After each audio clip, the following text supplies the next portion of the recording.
13 Eylül'de Doğu Türkistan'dan gelen haberlere göre İlham Rozi ve Bahtiyar İlham'ın tutuklandığı ortaya çıktı.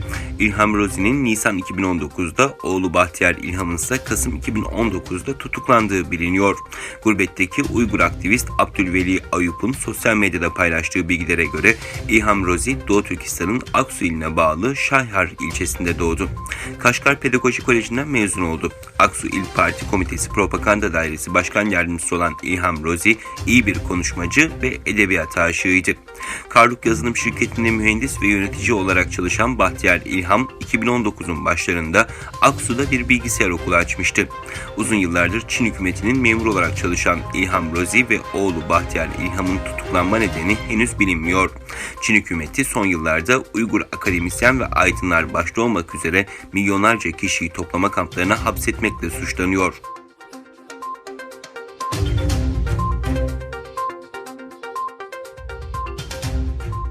9 Eylül'de İngiliz parlamentosunda Uygurların durumuna ilişkin özel bir panel düzenlendi. Toplantıda İngiliz milletvekili Sahabana Mahmut, Uygurların mevcut durumu hakkında çok etkileyici bir konuşma yaptı.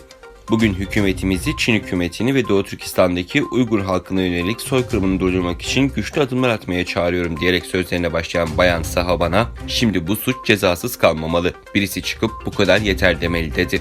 Çin hükümetinin Uygur özerk bölgesindeki politikalarının soykırımdan başka bir şey olmadığını yineleyen Bayan Sahabana, "Çin hükümeti soykırımı engelsiz sürdürüyor. Ancak şu anda yalnızca güçlü sesler ve güçlü protestolar gelmeli" dedi ve hükümetlerin konuyla ilgili zayıf duruşunu eleştirdi.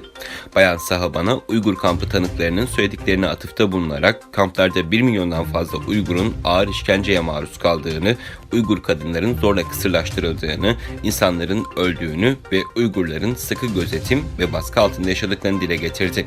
Bu suçların listesi çok uzun ve korkutucu ifadelerine yer verdi konuşmasında.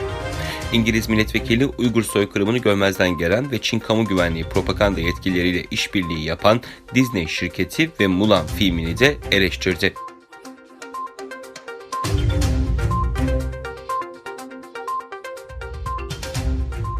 Çin Savunma Bakanlığı, ABD'ye uluslararası düzen ve dünya barışının önündeki en büyük tehdit olma suçlamasında bulundu. Bakanlık sözcüsü Wu Qian, ABD tarafından Çin'in askeri gelişim ve hedeflerine ilişkin yayınlanan bir rapora yönelik yaptığı açıklamada, ABD'yi Çin'in ulusal savunması ve ordu inşasına tarafsız ve rasyonel şekilde bakmaya, yanlış açıklama ve raporları yayınlamayı bırakmaya, ikili askeri ilişkilerin sağlıklı gelişimini temin etmek için somut adımlar atmaya çağırıyoruz ifadelerini kullandı.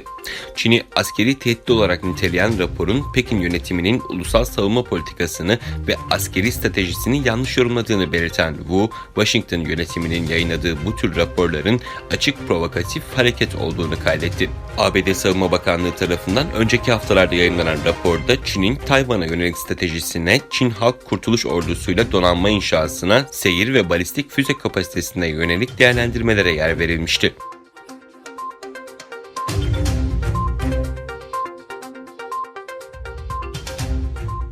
Afganistan hükümetiyle Taliban arasındaki ilk doğrudan barış müzakereleri için Katar'ın başkenti Doha'da bulunan ABD Dışişleri Bakanı Mike Pompeo, Afgan heyetinin yanı sıra Taliban'ın Siyasi İşler Bürosu Başkanı Molla Birader ve beraberindeki Taliban heyetiyle görüştü.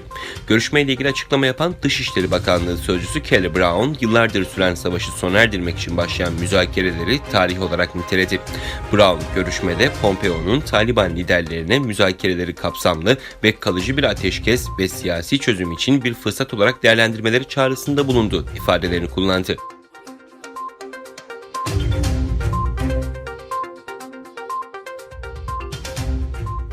İranlı güreşçi Afgari, uluslararası kamuoyundaki tepkilere rağmen idam edildi.